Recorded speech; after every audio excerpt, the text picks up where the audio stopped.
It's all finished, it's got a roof. Now I can order a cord of wood so I don't turn into a Sid sickle this winter. And you can stack it. And I can stack it.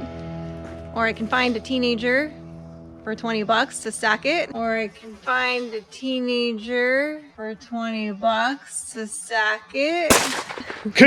Who wants to earn some extra money? If you find a teenager who'll stack a cord of wood for 20 bucks, buy it. Buy the teenager? Yes. Sid's pretty proud of herself. She negotiated a fairly decent price on a cord of firewood, mostly eucalyptus. It's good hardwood. And like she said she would, she got them to stack it for $20. So I feel like she should be feeling like she got a win, right? Well, let's take a look at this. Hey guys, welcome to TCR. Sid here. Thanks for clicking on the video. If you haven't done so already, make sure you hit that subscribe button. You might ask why Mike is behind me playing with his wood. Well, that's what happens when you pay a teenager $20 to stack your wood for you. What happened? We tore it all apart. We're gonna put it all back together and we're gonna see how much this measures out to be. Did we actually get a cord?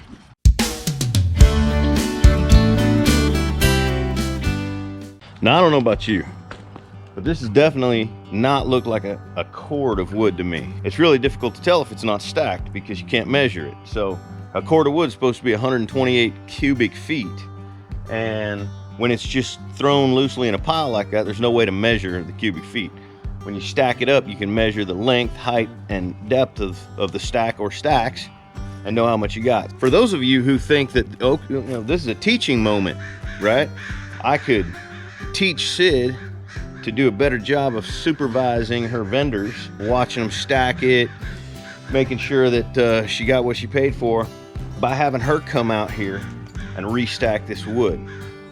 That would only be a good idea if you enjoy sleeping on the couch. So then I went on to plan B in my mind, and that was, you know, maybe it's a good time to teach Frankie to stack firewood, right? I mean, every 10-year-old should be stacking firewood, but then I thought, but we didn't get what we paid for. I called the guy back that she bought the wood from, and he was very polite. He had a teenager unloading from the trailer and stacking it, and he just told him, hey, you know, go like 4 feet deep and 3 feet high, and the deck's 10 feet long, and that should be a cord out of the trailer. Well, he did a teenager job. So the guy said, hey, you know, we'll come back this weekend. We'll stack it. If it's shy, we'll get you some more. So, well, you guys, I think that we should just go ahead and restack it and measure it ourselves as a family so that we can tell whether or not we need to call the guy and say, hey, you shorted us, buds. let's do it. Let's get to work.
The next morning after they delivered it, the first thing that I thought was, man, that looks more like a half a cord, not a full cord. But again, because it wasn't stacked up, we couldn't measure it and we weren't exactly sure.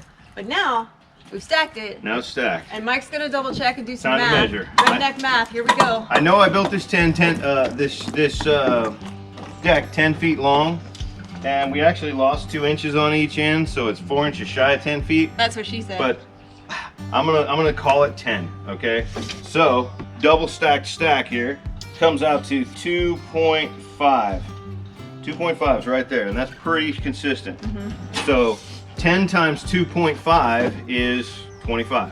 We've got a 3 foot tall stack 3 foot's right there. It's a little low here, maybe slightly high there. Pretty consistently 3 foot. So 25 times 3 is 75. So we have 75 cubic feet of firewood, which is about 60% of a cord. A cord is 128 cubic feet. So my gut instincts were right when I first looked at it, that it was closer to a half a cord than a full cord. If it had been, you know, a few cubic feet shy, I wouldn't mind. I'm actually a little high right here. We got 75 cubic feet. We got a little over half cord.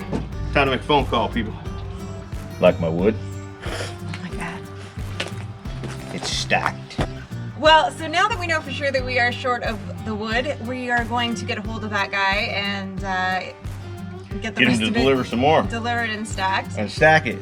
Yep, and now that he can see what a stack looks like, he ought to be able to duplicate it. Exactly. Good to make sure that you kind of know what a cord looks like or what to expect when you order something, so that you can, when you eyeball it, you go, I don't think so.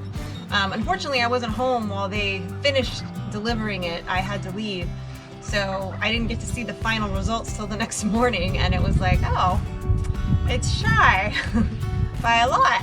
I'll tell you what, a couple of homestead tips here real quick, since we're talking about firewood. It's real important, guys, don't stack firewood against your house, all right? For many reasons. The first, most obvious one is fire. You know, those embers coming through the air, they land on the wood. What is wood? It's fuel. That's why we bought it, right? So next thing you know, your house burns down. It might have anyway, but now it does for sure. Another thing, you know, bugs and rodents love firewood piles, so let's not attract them right to the outside wall of our house, and right? Snakes. And I don't mind the snakes. They get rid of the bugs and rodents. When you are stacking firewood, you know, you remember you want to keep it dry. The idea here is to keep it at, you know, I think the rule is somewhere around 20% humidity. So firewood that's been, you know, out in the sun for too long just burns like gasoline. But wet firewood doesn't burn. So, you know, you want somewhere where it's going to stay dry and somewhere where it's stacked properly. Air can flow through it. You know, we pretty much always buy seasoned firewood already.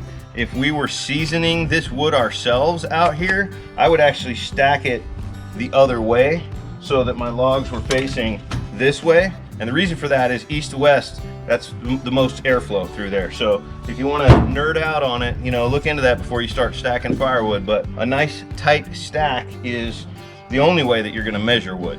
You have to stack it properly and measure it. You're looking for 128 cubic feet per cord. Another thing to keep in mind too, especially as we're heading into these winter months, if you're a property that uses propane, make sure that your propane tank is ready to go. I usually fill right at the end of summer, so that our tank is nice and full to get us through the winter and the colder months when we're doing a lot more, you know, baking, cooking, you know, depending on what appliances you have running off of that, maybe your heater for the house, who knows. I'd always like to make sure that that's as full and ready to go for the cold season. Also, that's usually when the prices on the propane go up, so it's better to fill up beforehand during the warmer months when not as many people think to fill up their tanks. And you know, during these cold season, these cold months of the year, you know, oftentimes this is when a lot of you guys are going to lose power. So if you have a generator, and I recommend you do, you know, do some maintenance runs on that thing. Start it up, let it run for 10 minutes. At least every few weeks during these winter months. Make sure that when you need it, it's going to work. Have a quick game plan for getting power from that generator to your refrigerators, freezers, items that are going to need power. I mean, we can all play Scrabble by candlelight. It's actually more fun, but you know, you don't want to lose your food that's in the fridge and freezers. All right, guys, those are our homesteading tips for you today about keeping your warmth, safety, and securedness for heat. About keeping your wood stacked. Yeah, that too. Don't forget to like the video, guys, subscribe to the channel, and click the bell so you get the notification. Now, when's the rest of that wood gonna get here? I haven't even called him yet. You've been doing this.